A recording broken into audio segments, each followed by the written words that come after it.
Irmãos, eu não sei, talvez nem todas as pessoas tiveram assim, ou gostaram. Eu gostava muito de carnaval.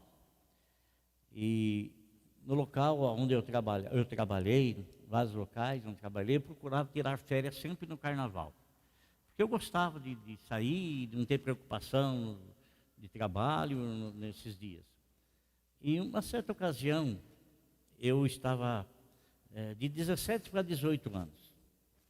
E eu tenho alguém da minha família, um irmão, que ele 3 anos mais velho que eu. E tem outro que é 3 anos mais novo. Somos 3 irmãos, 3 homens. E esse meu irmão também estava nesse local, que era um clube, lá na cidade de Jundiaí. E a gente estava lá, sabe, e bebendo e tal, e de repente um rapaz invocou comigo lá, e o rapaz era mais forte do que eu, né? Mais forte do que eu. Aí então o que eu fiz? Eu fui chamar meu irmão, né? Fui chamar o meu irmão, que era mais velho, era mais desenvolvido que eu, fui chamá-lo. E quando ele veio para me defender, o rapaz que não tinha apenas me ofendido, já tinha me dado umas pancadas já, né? Esse rapaz, ele era muito conhecido no clube, inclusive o bar de dentro do clube era dele, né? Aí, irmão, eu sei que eu apanhei, meu irmão apanhou, nós fomos tirados para fora do clube, né? Fomos tirados para fora do clube e assim foi. Às vezes, irmão, tem situação na nossa vida que não adianta a gente chamar alguém para resolver, sabe? Tem situação na nossa vida que não adianta a gente procurar aquele ou aquele outro para resolver e para solucionar. E é sobre isso que eu quero falar. Eu quero falar de uma pessoa, logicamente, agora como cristão, como conhecedor da palavra de Deus, mas que às vezes acontece isso também. A gente está em determinada situação que nós queremos que alguém resolva a nossa situação. E essa situação, às vezes, ninguém tem capacidade para resolver. E se tentar resolver, ao invés de melhorar, vai complicar mais ainda a situação. E é sobre isso que eu quero falar. Eu quero falar sobre o reinado do sul e o reinado do norte de Israel. O reinado do norte, e você sabe que Israel era e é o único povo, mas por causa de um erro cometido, de uma falha, de um pecado, não foi falha, não foi um erro, foi um pecado mesmo. Por causa de um pecado cometido, rasgou-se o reino de Israel. 10 tribos ficaram em Israel, 10 tribos ficaram em Israel.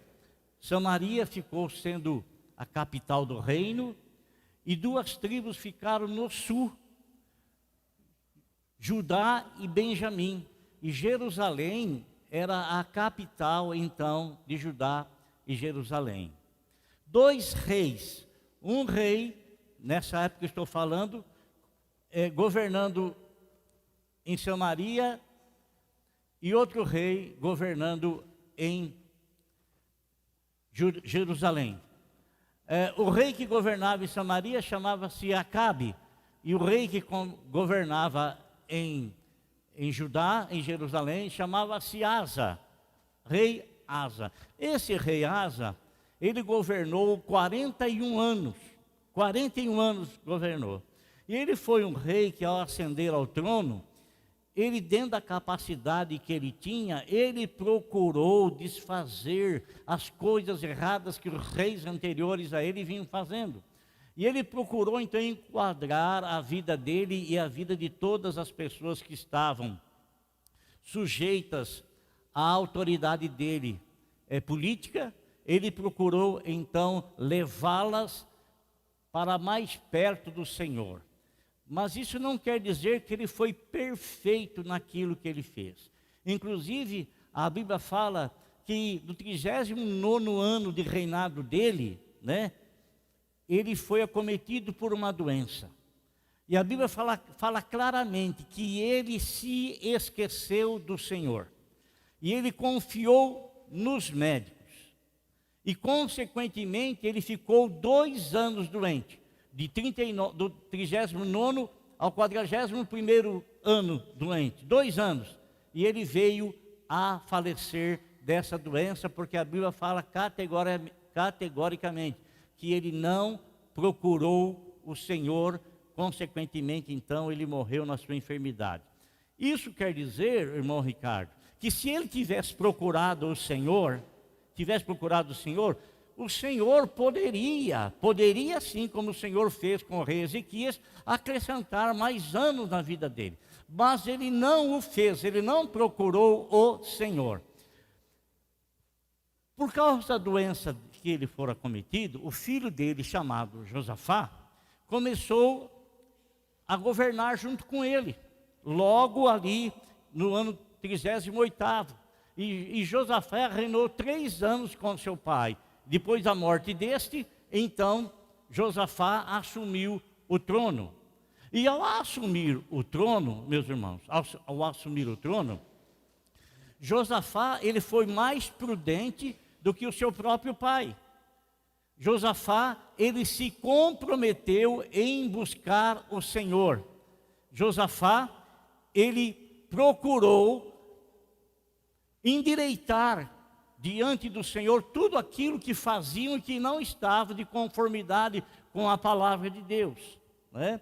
Então, ele trouxe uma reforma religiosa, né? E uma reforma política em favor da nação, em favor do povo. E ele costumeiramente buscava sempre um profeta do Senhor para realizar e para fazer as coisas. Ele não fazia as coisas da maneira como ele achava que devia ser feito, da maneira como ele pensava que devia ser feito. Porque muitas vezes, irmãos, a gente tende a fazer as coisas do nosso jeito e, logicamente, a gente procura fazer segundo a lógica, segundo aquilo que a gente enxerga, segundo aquilo que a gente tem como o ser correto. E muitas vezes, a atitude correta que nos parece não é a certa diante do Senhor, não é a correta diante de Deus. Consequentemente, Josafá, ele era um homem preocupado com a vontade do Senhor. Sendo assim, ele se tornou uma pessoa, irmão, a Bíblia nos fala que Deus o abençoou grandiosamente. Muito, muito, muito, muito mesmo. Muito. E os vizinhos começaram a ver que o reino de Josafá era um reino próspero. Tão próspero era que os vizinhos próprios de outros povos, de outras nações, vinham, até mesmo os filisteus vinham e davam presente para Josafá. E Josafá então foi se engrandecendo, mas ele não se esqueceu do Senhor. Ele continuava buscando a presença, a face do Senhor. Irmãos, todas as pessoas que desejam fazer a vontade de Deus, de conformidade com a palavra, nos ensina, todas elas encontrarão situações adversas na vida. Todas elas. O viver com Cristo é diferente do viver com o mundo, totalmente diferente. E isso não pode se confundir, não pode. As pessoas de fora, elas não podem nos confundir com elas mesmas, com as atitudes delas, com o modo delas, com o jeito delas. Se assim o for, nós não estamos sendo moldados pela vontade do Senhor, estamos sendo moldados pelas coisas do mundo. Não pode ser. Então, nós temos condutas diferentes. Por quê? Porque nós temos princípios diferentes. Porque a palavra de Deus, ela nos traz princípios diferentes.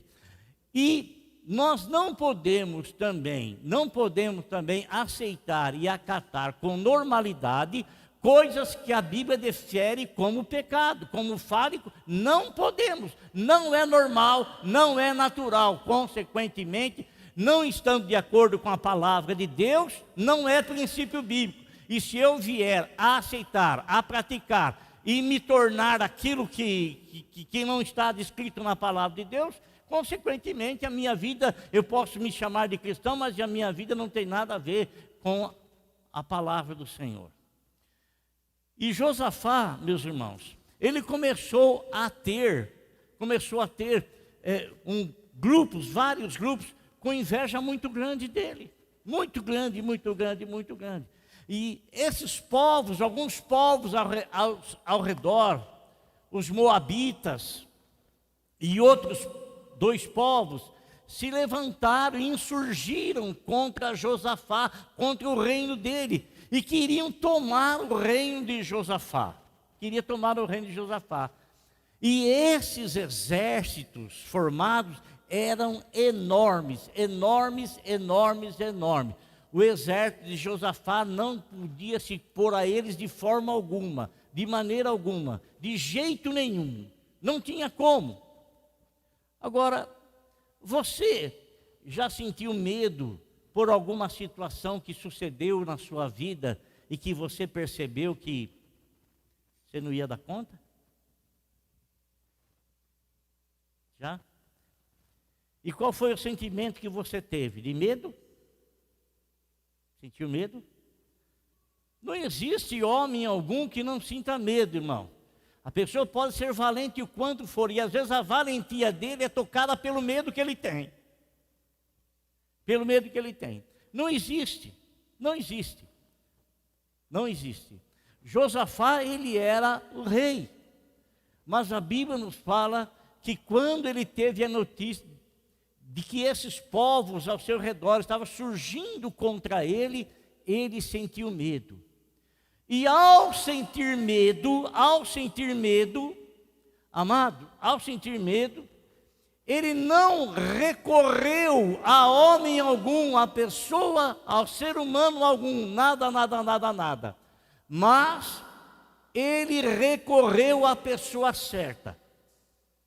E eu quero ler com você algumas passagens da Bíblia em 2 Crônicas, capítulo 20.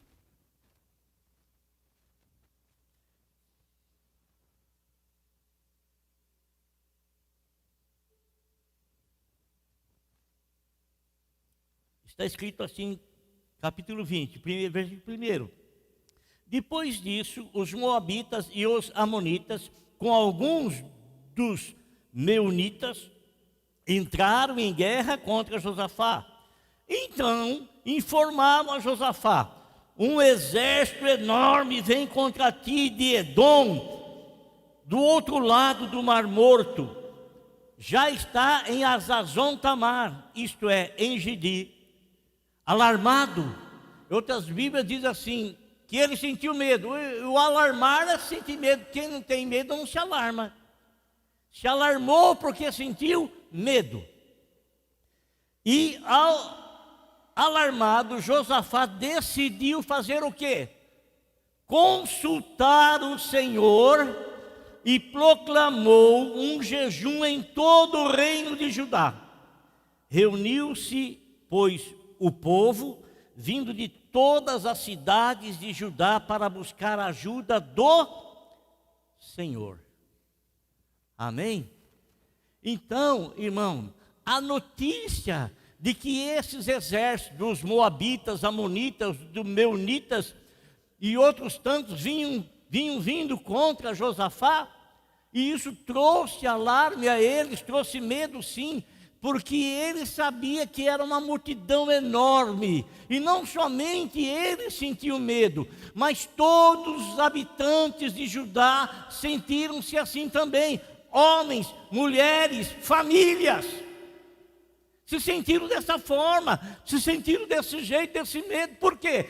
Porque eles não iriam apenas derrotar e destruir Josafá, iriam derrotar e destruir Judá todas as famílias, todos os povos seriam escravizados. E eles sentiram medo, e ao sentir-se medo, então ele convoca todo mundo para jejuar e para orar e para buscar ao Senhor. O rei fazendo isso, a maior autoridade, se colocando diante de Deus para buscar em favor dele e em favor de todo o povo. Mas como foi que ele buscou a Deus? Irmão, ele elevou a Deus uma oração diante de todo o povo, diante de todas as pessoas, e eu quero ler para você, e você que está me acompanhando pelas redes sociais, eu quero ler para você a oração que Josafá fez perante Deus, à vista de todo o povo. Ele orou assim, ó. Josafá levantou-se na assembleia de Judá e de Jerusalém, no templo do Senhor, na frente do pátio novo, e orou: Senhor, Deus dos céus, ou melhor, Senhor, Deus dos nossos antepassados, não és tu o Deus que está nos céus? Tu dominas sobre todos os reinos do mundo. Força e poder estão em tuas mãos, e ninguém pode opor-se a ti. Não és tu o nosso Deus, que expulsaste os habitantes desta terra perante Israel, o teu povo, e a deste para sempre aos descendentes de teu amigo Abraão? Eles a têm habitado e nela construíram um santuário em honra ao teu nome, dizendo: se alguma desgraça nos atingir, seja o castigo da espada, de uma guerra, seja uma peste, uma doença ou qualquer outra coisa, seja a fome, nós nos colocaremos em tua presença diante desse templo. Pois ele leva o teu nome, e clamaremos a ti em nossa angústia, e tu nos ouvirás e nos salvarás. Eu quero que você tenha isso no teu coração, amado irmão. Deus, Ele ouve sempre e ouvirá sempre a nossa oração. Ele vai nos ouvir, e quando você confiar totalmente nele, você não será desamparado. Ele virá em teu socorro, se você confiar só nele, clamar por ele, buscar tão somente a ele, porque só ele é que tem poder e que se comprometeu em salvar o seu povo. Só ele. Não há outro homem, não existe outro, só ele. Só ele. Então ele continuou dizendo: mas agora, aí estão os amonitas, moabitas e habitantes do monte de Seir, cujos territórios não permitisse que Israel invadisse quando vinham do Egito. Por isso, os israelitas se desviaram deles e não os destruíram. Vê agora como estão nos retribuindo, ao virem expulsar-nos da terra que nos deste por herança. Ó nosso Deus, não irás tu julgá-los? Pois não temos força para enfrentar esse exército imenso que vem nos atacar. Não sabemos o que fazer. A confiança, mas os nossos olhos se voltam para ti. Amém? Essa, irmão, foi a oração que o rei fez diante do Senhor. Enalteceu a Deus, lembrando das coisas que Deus fez em favor de Israel, quando os tirou do Egito e os conduziu para a terra prometida. Construíram ali um templo, e nesse templo foi consagrado para honrar o nome do Senhor, com lembrança a tudo aquilo que Deus havia feito. O intuito, a finalidade era exaltar a Deus, trazendo à memória as grandes bênçãos, os grandes livramentos que Deus lhes havia dado. Quando Deus os tirou do Egito, não teve nação alguma que subsistiu ou que permaneceu diante de Israel. Israel venceu todas elas. Todas as nações se colocaram diante dela. Deus não permitiu que eles fossem atacar os moabitas e os amonitas. Não permitiu. E agora esse mesmo povo vem atacar Israel. E o que ele faz? Ele expõe isso diante de Deus. expõe isso diante do Senhor. É dessa forma que estão retribuindo a nós. É dessa maneira que eles estão nos retribuindo. E ele fala com o Senhor. Aí ele confessa algo para o Senhor. Nós não podemos com eles, não tem como. São muito mais poderosos do que nós. São muito mais fortes do que nós. Nós não podemos com eles. Mas os nossos olhos estão postos em Ti. Os nossos olhos estão postos em Ti. Deus, Ele não age como o homem age. O homem, quando ele age, ele deixa pista. O homem, quando ele age, ele faz as coisas parecerem, e ele é um instrumento usado para realizar alguma coisa. Mas quando Deus faz, Deus não deixa rastro. Não deixa rastro. Ele faz sem ninguém ver. Ele realiza sem ninguém esperar. Ele faz sem consultar ninguém. E Ele nunca fará injustiça. Deus é um Deus de verdade. Deus é um Deus de justiça. E como toda oração que nós fazemos ao Senhor, nós temos uma resposta. Todas as orações, todas elas. E a resposta que nós podemos receber de Deus é a seguinte: sim, não, e espere um pouco. Sim, não, espere um pouco. A Bíblia nos fala, irmão, que quando Josafá ora a Deus, tem uma pessoa ali no meio que está ouvindo a oração. Está escrito assim: todos os homens de Judá, com suas mulheres e seus filhos, até os de colo, estavam ali em pé diante do Senhor. Diante do Senhor. Olha como a situação era grave, porque a situação não envolvia apenas uma faixa etária ou um grupo de pessoas. Todas as pessoas estavam envolvidas naquilo ali. Todas as pessoas. Homens, mulheres, crianças de colo, todas elas. E quando Josafá fala isso, ora, as pessoas ficam o quê? As pessoas ficam o quê? Quando você ora, você fica esperando o quê? Uma resposta, não é verdade? Uma resposta. E quando Deus está no negócio, a resposta dele não demora muito não. Então o Espírito do Senhor veio sobre Jaaziel, filho de Zacarias. Olha que coisa maravilhosa.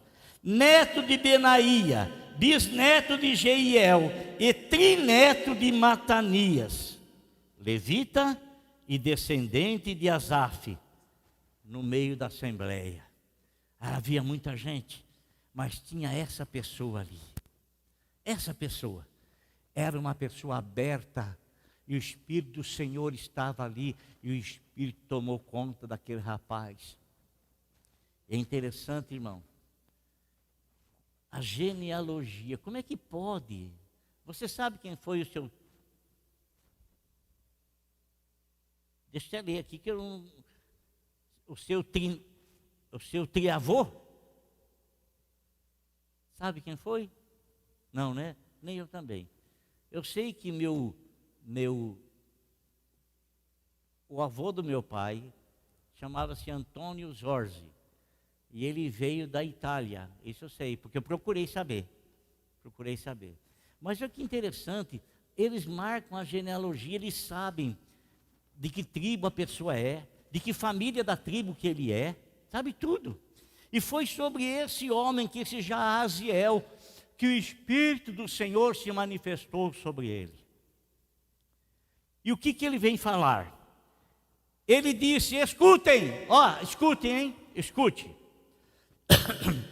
Escutem, todos os que vivem em Judá e em Jerusalém, e o rei Josafá, assim diz o Senhor: não tenham medo, nem fiquem desanimados por causa desse exército enorme.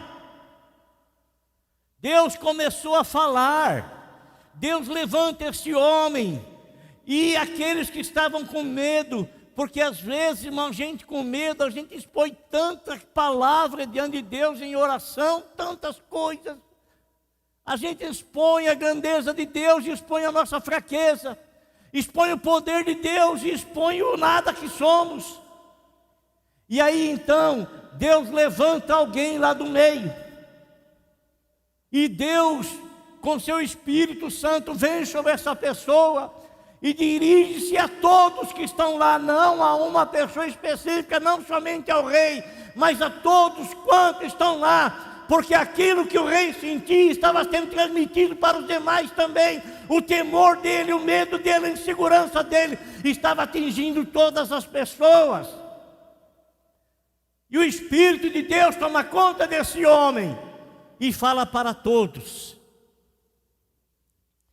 não tenham medo, nem fiquem desanimados por causa desse exército enorme, pois a batalha não é de vocês, mas de Deus. A batalha não é de vocês, mas de Deus. Amém? A batalha não é de vocês, mas é de Deus, porque vocês são um povo escolhido de Deus, porque a igreja é uma instituição escolhida e firmada, realizada, instituída por Deus, porque a família é uma instituição divina, formada, instituída por Deus. Assim estava esse povo, dessa forma, desse jeito.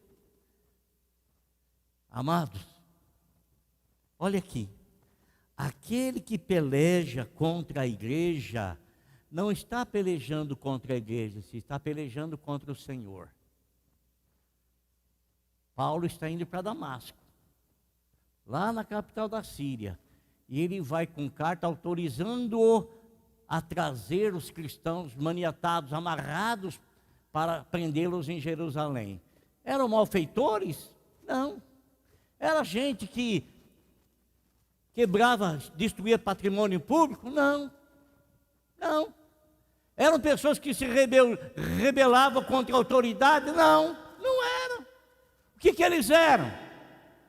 Eles eram pessoas que simplesmente desejavam seguir a Cristo.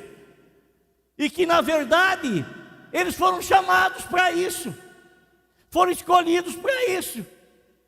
E eles saindo lá com a finalidade, então, de prendê-los, de trazê-los.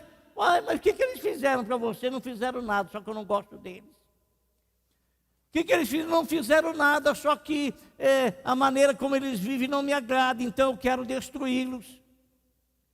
Oh, mas o que eles estão fazendo contra você? Não fizeram nada. Mas eu quero acabar com essa tradição que eles têm de manter família, de estarem todos juntos, de estarem um respeitando o outro. Vamos acabar com isso. Vamos destituir a família tradicional e vamos fazer outro modo da maneira como nós queremos. Do jeito que nós queremos. E aí, Paulo está indo lá. O que acontece, irmão? Jesus já há anos tinha ascendido aos céus. Por isso que Paulo é tido como o último dos chamados do Senhor. Porque pela escolha do Matias, que ocupou o lugar de Judas Iscariotes, a especificidade ali da escolha do apóstolo era que alguém que tivesse andado com Jesus desde o nascimento dele, desde do batismo de Jesus, e seguindo todo o ministério dele, e fosse testemunha ocular daquilo que Jesus fazia, e pessoa também que tinha aprendido diretamente da boca do Senhor. Esse era o apóstolo escolhido segundo as regras de Atos dos Apóstolos. Mas Paulo não era um deles, mas mesmo assim foi chamado de apóstolo. E ele fala que ele foi uma coisa assim, foi lá a raspa do tacho. Foi lá, né? O Senhor apareceu a ele, e o Senhor falou com ele, o Senhor ensinou ele, disse para ele o que havia de acontecer, disse para ele o que havia de suceder. E Jesus diz para Paulo assim: mas escuta aqui, meu amigo, por que você está me perseguindo? Por que você está me perseguindo? Ah, mas eu estou te perseguindo. Jesus estava no céu, irmão. Já há anos ele tinha ascendido aos céus. Mas Paulo insistentemente queria acabar com a igreja. Irmão, não existe ninguém que consiga acabar com a igreja. A igreja, ela é uma instituição celestial. E quando estiverem combatendo contra a igreja, não estarão combatendo contra a igreja em si, mas estarão combatendo contra o Senhor. Por isso Jesus falou para ele: por que você está me perseguindo? E Paulo ficou sem entender: mas quem és tu que eu sou Jesus a quem tu estás perseguindo. Paulo estava indo perseguir, buscar a igreja, trazer a igreja presa para Jerusalém. Isso que ele queria fazer. Amado, quem te persegue, não persegue você porque você é um malfeitor, porque se você for perseguido por ser um malfeitor, é paga pelos seus atos. Agora, porque te perseguem porque você é diferente, porque você não tem os mesmos costumes, não tem os mesmos hábitos, você é diferente, porque Jesus chamou você não para você ser igual ao mundo. Se é para você ser igual ao mundo, fica no mundo, que é a mesma coisa. Não, mas Ele chamou você, uma criação especial, um novo nascimento, uma nova pessoa. Uma nova pessoa precisa de novas coisas, muda a paixão pelo amor de Deus no coração. Muda a maneira de entender, de compreender as coisas, porque o Espírito Santo te dá esse entendimento, te dá compreensão, te dá sabedoria, e vai mudando gradativamente, vai sendo aperfeiçoado, vai mudando, vai crescendo, vai mudando, vai crescendo, vai mudando, vai crescendo. Então Paulo fala isso. Então, quando alguém está falando mal de você porque você é um servo de Deus, ele está falando mal de Jesus. Quando alguém está te perseguindo porque você é um servo de Deus, está perseguindo Jesus. Está perseguindo Jesus. Então, esse profeta, esse homem de Deus, se levanta no meio daquele povo, e ele traz uma palavra de Deus para acalmar aqueles corações, traz uma palavra de Deus para trazer confiança naqueles corações, traz uma palavra para que eles saibam que o Deus Todo-Poderoso está os acompanhando, está junto, porque a atitude de Josafá era buscar constantemente a face do Senhor e levar todo o povo à adoração ao Deus único, ao Deus de Israel. Ao Deus de Israel. E sempre quando acontece assim, o inimigo quer tirar você de foco. Sempre. Ele tenta colocar alguma coisa para impedir que você vá em frente. Ele tenta colocar barreira para impedir de você continuar caminhando. Ele busca colocar alguma coisa na sua frente para desanimar você, para aborrecer você, para chatear você, para deixar você abatido, para deixar você aborrecido. Mas a palavra que o Senhor Deus deu para Josafá e para todo aquele povo, é essa palavra que o Senhor dá para nós dessa noite. Não desanime. Não desanime. E por que ele fala não desanime? Por que ele fala? Está escrito aqui, ó. Ele disse: escutem, todos que vivem em Judá, em Jerusalém. E tu, ó rei Josafá, assim lhe diz o Senhor: não tenha medo, não fiquem desanimados, por causa desse exército que parece ser muito para nós, mas não é nada para o Senhor. Por causa desse exército enorme, pois a batalha não é de vocês, mas de Deus. É de Deus, é de Deus. A batalha não é tua, a batalha é do Senhor. Ou você acha que Deus não te defende, ou você acha como você é igreja do Senhor, e você acha que é tudo aquilo que você sente, o cabeça não sente. Olha aqui o meu corpo, amado, olha aqui o meu corpo, tudo que eu sinto no meu corpo reflete aqui na minha mente, aqui, tudo. Então tudo que você sente, o Senhor sente. Tudo que você passa, o Senhor sabe. e ele fala para você: a luta não é tua, meu irmão. A luta não é tua. Se você colocou nas minhas mãos, a luta não é tua, a luta é minha. E ele vai dizendo mais, irmãos: olha, a batalha não é de vocês, mas de Deus. Amanhã, desçam contra eles. Eles estavam querendo se esconder. O Senhor manda dizer: vai lá, em frente, vai enfrentar, vai lá. Mas você não vai enfrentar com as suas armas. A sua atitude já é uma atitude de confiança. Fique na posição, porque não é você quem vai batalhar. Eu apenas quero que você enxergue, você veja o livramento que eu vou te dar. E ele vai falando aqui, amanhã desçam contra eles, eis que virão pela subida de Ziz, e vocês os encontrarão no fim do vale, em frente ao deserto de Jeruel. Vocês não precisarão lutar nessa batalha.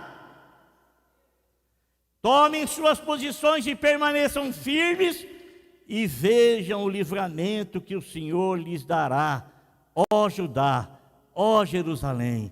Não tenham medo, não desanimem, saiam para enfrentá-los amanhã, e o Senhor estará com vocês. Amém?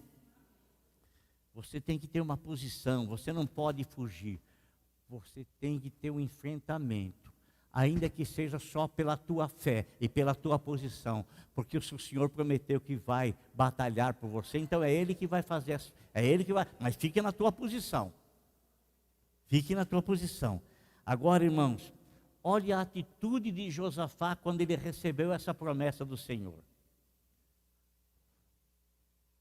Ele ficou sentado, falando assim: mas não vai dar certo. Não vai dar certo, isso não vai dar certo. Ele não ficou desse jeito. Não, ele recebeu a palavra do Senhor. Ele recebeu a promessa do Senhor. Olha a atitude dele. Josafá prostrou-se com o seu rosto em terra, e todo o povo de Judá e de Jerusalém prostrou-se em adoração perante o Senhor. Então os levitas, descendentes dos coatitas e dos coreitas, levantaram-se e louvaram o Senhor, o Deus de Israel, em alta voz. Então a atitude dele, não tinha acontecido nada ainda. Eles receberam uma palavra de promessa, receberam uma palavra, mas eles sabiam que a palavra na boca daquele homem não foi um espírito de enganação. Eles sabiam que a palavra na boca daquele homem era o Espírito do Senhor, porque eles tiveram esse discernimento, tiveram esse conhecimento, e quando foram confirmada a vitória no coração deles, pela palavra do Senhor, a atitude deles: não vai dar certo. Não foi essa. Os levitas começaram a cantar. O povo se prostrou com o rosto em terra e começaram a adorar a Deus.